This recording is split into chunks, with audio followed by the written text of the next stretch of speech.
choisir l'église messianique. Je peux choisir l'église baptiste. Je peux choisir l'église du 7e jour. Je peux choisir une église pentecôtiste. Je suis libre de choisir en fonction de ce que Dieu me présente. Quand Dieu vous appelle, il n'est pas obligé de vous appeler dans l'église où votre père a cru. Quand il vous appelle à l'endroit où il veut vous trouver. Amen. Le jour où vous irez en jugement, vous n'irez pas en jugement avec vos parents. Vous irez là-bas seul. Donc, chrétien, si tu passes le temps à écouter le bavardage des gens, tu ne pourras jamais te concentrer avec Dieu. Si tu passes ton temps à écouter les critiques de ta famille, tu ne pourras jamais t'élever avec Dieu. Parce que ta famille cherchera toujours à te critiquer pour te rabaisser. À te critiquer pour détruire ta foi. Pour déstabiliser ta foi. Pour déstabiliser ton engagement. Regardez les chrétiens. Les gens qui sont censés amener les gens à Jésus, ce sont eux qui demandent à Jésus de chasser. Chasse la femme aussi derrière nous. Voilà, depuis le matin, le soleil nous a trop frappé. On n'a même pas encore bien mangé. Et elle crie derrière nous. Elle ne doit pas crier. Femme, tais-toi. Tu ne vois pas que les autres sont tranquilles. Non, tu ne connais pas ce qu'elle vit. Tu ne connais pas ce qui est en elle. Tu ne connais pas ce qu'elle subit. C'est pourquoi le deuxième passage de 1 Samuel parle de Anne.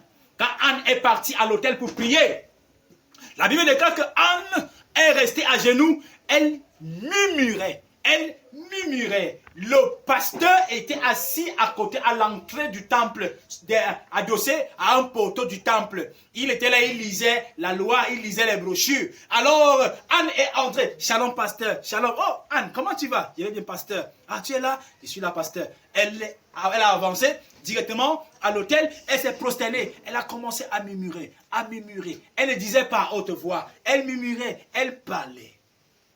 Le pasteur est resté. Il a fait la main comme ça, il regarde la montre. Il voit 1 heure de temps de prière. Il continue à aller. Anne est toujours là. Elle murmure, elle murmure. Il fait comme ça. Il voit 2 heures. Oh, il continue. Anne est toujours là. Alors l'homme de Dieu se lève. Il part et tapote Anne. Il dit, hey, ma fille. Par respect, Anne a coupé sa prière. Anne le regarde. Ah, papa. Il dit, ma fille, si tu as bu le vin, ce n'est pas ici que tu as une saoulée. Depuis que tu pries ici, tu ne dis rien. Il t'observe depuis, tu ne dis rien. Ça, c'est comme ça que les ivrognes font. Vous voyez un peu? Lève-toi, tu rentres. Va te reposer à la maison. Anne n'a pas dit à son pasteur que tu m'insultes pourquoi? Non. Anne a dit, mon Seigneur, ta servante souffre à l'intérieur d'elle-même. Mon Seigneur, tu ne peux pas comprendre. Chaque jour, je t'ai expliqué mon problème. Mais, tu ne peux pas comprendre ça. Alléluia. C'est trop dur. Seul moi peux comprendre ce que j'endure. Ah, Samuel regarde Anne. C'est là où Samuel dit que je connais la femme-ci. C'est une femme sérieuse, une femme déterminée, une femme engagée. Mais il venait dire qu'elle a bu et saoulé. N'est-ce pas? C'est lui qui est venu que tu as saoulé. Mais après, quand Anne commence à parler, il dit que c'est vrai, sœur. Je te connais, tu ne peux pas boire, hein? Tu ne peux pas te comporter comme ça. Pourquoi? Parce que Anne a commencé à expliquer à Samuel, même sans lui dire le fond. Anne lui a dit que ta servante souffre. Là d'où je me trouve, vaut mieux la mort que la vie. C'est là où, Élie, hein? Pardon. Excusez-moi, je parle du prophète, du sacrificateur Élie. C'est là où Élie a regardé Anne et a dit à Anne, Anne,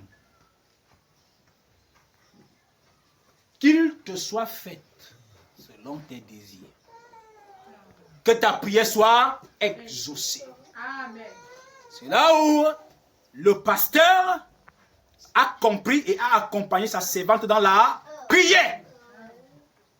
Il a donné son mot. Il a dit, ok, maintenant alors, je comprends que tu souffres.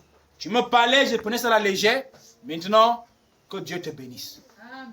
Et écoutez, chaque jour, elle a prié. Chaque jour, Elkanah est venu offrir les sacrifices. Même pour les enfants de Anne qui n'existaient pas. Chaque jour, Anne s'est plainte. Jamais elle ne fut exaucée. C'est quand elle vient passer des heures dans la présence de Dieu et que l'homme de Dieu s'approche d'elle pour essayer de dialoguer avec elle, que l'homme de Dieu comprend que Anne souffrait et l'homme de Dieu a béni Anne et Anne a eu un enfant. Amen. Les gens bien-aimés, des soi-disant ou bien même des chrétiens ont souvent du mal à apprécier les autres. Si nous sommes à l'église et qu'on a fait le culte directement, l'un de vous, animé par, bien-aimé, le vent de la parole de Dieu, se lève et crie « Alléluia !» Les autres vont dire que folie. Folie. Arrête ça. Vraiment. Hein? Arrête ça. On ne va pas le bruit là. Calme-toi. C'est calme, c'est posé. C'est faux. Amen. Amen. Si la prédication parle, pendant que la prédication parle, quelqu'un se lève là, il court, il s'agenouille, il commence à pleurer, il pleure. On va dire que tu pleures quoi? Tu veux nous montrer que tu es un grand chrétien. Donc tu vas dire au pasteur que tu pleures. La parole n'a fait que nous.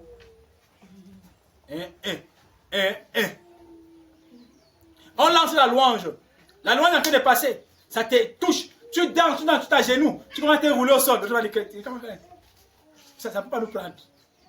Ça ne nous prend pas. C'est comme ça en fait. On comprend mal les autres. On a du mal à comprendre les autres.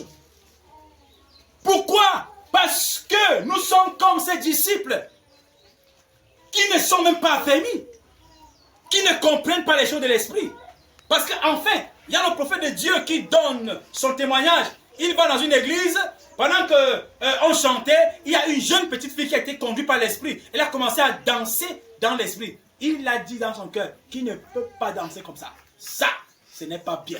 Il ne peut même pas. Donc en fait, lui, il n'était même pas à la danse là. La jeune fille dansait en esprit, on chantait, elle dansait en esprit. L'homme de Dieu, il a vu ça un peu comme le jeu. Mais il dit un jour, pendant qu'on chantait la musique chrétienne dans l'église, il s'est senti conduit à se lever. Quand il s'est levé, il a commencé à danser. L'esprit lui a conduit à danser. C'est là où il a compris. Oui. Il s'est rappelé de ce que la jeune petite fille faisait. Amen. Alléluia. Amen. Quand il a commencé à poser les danses, quand il a placé les danses, les pas de danse de l'esprit, il commence à tituber en fonction du rythme du Saint-Esprit. Il marque 2 pas devant, il casse les reins, le dos, les épaules, il rentre en arrière. À l'instant, là, il s'est souvenu que donc la petite fille a été conduite par l'esprit. Nous jugeons souvent les gens, nous jugeons souvent le comportement des autres, nous jugeons souvent le zèle, la foi, l'amour, la détermination des personnes sans les comprendre. Pourquoi? Parce que nous manquons la compréhension. Quand cette femme cananéenne se retrouvait oppressée par la maladie de sa fille, elle aimait sa fille. Elle ne voudrait pas perdre sa fille. Elle a bravé toutes sortes d'obstacles. Elle est entrée dans le rang. Quand elle réussit à entrer, il restait une dernière ceinture. La ceinture, là, c'est la ceinture des apôtres. Les disciples, là, c'était la dernière ceinture. Si elle franchissait la ceinture, là, elle arrivait sur Jésus. Étant à la dernière ceinture, elle a senti que ce n'était pas facile d'arriver. Elle a poussé un cri. Le cri qu'elle a poussé, c'était un mauvais cri. Mais avec de bonnes intentions. C'était quoi? Un mauvais cri avec de bonnes intentions. L'intention était quoi? La guérison de sa fille. Le cri était quoi? Jésus, fils de David.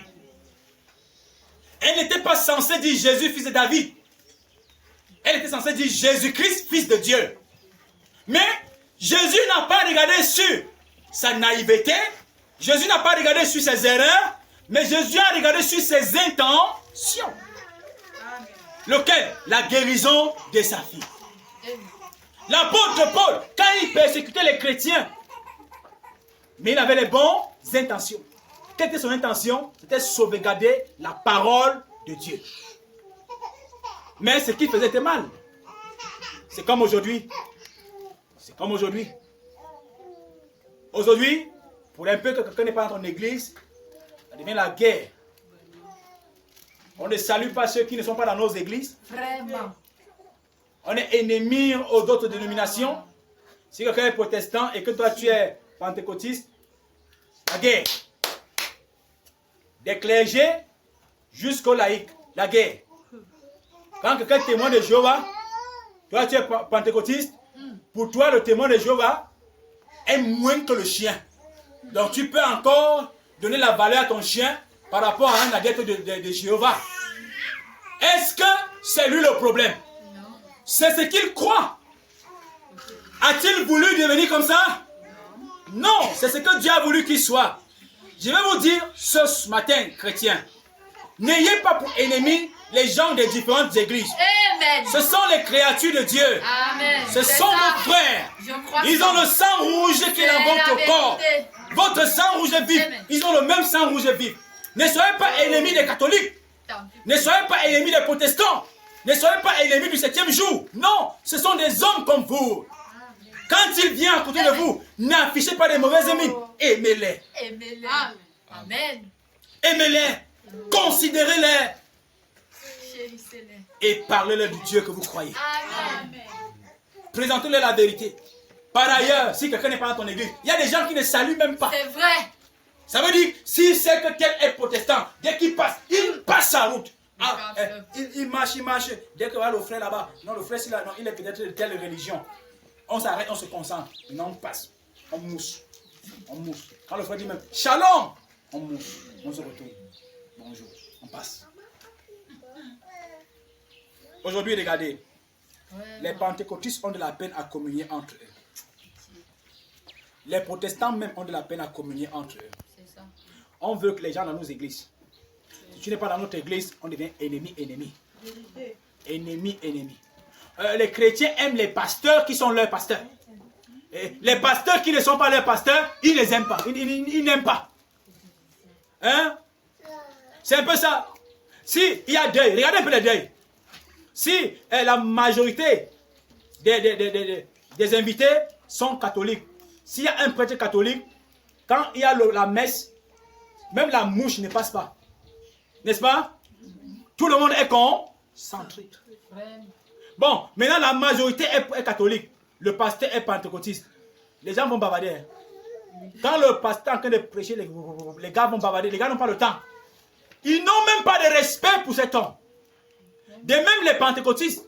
Quand les pentecôtistes sont la majorité et que la minorité est catholique et que le prêtre est catholique, il officie au deuil, il y a le désordre. Pendant que le prêtre est en train de prêcher là-bas, d'autres même sont en train de boire. Il y a le désordre. Il n'y a même pas de respect pour les gens. Respectons même les autres. Pourquoi? À cause de cette attitude. Il faut que ça soit comme nous pensons.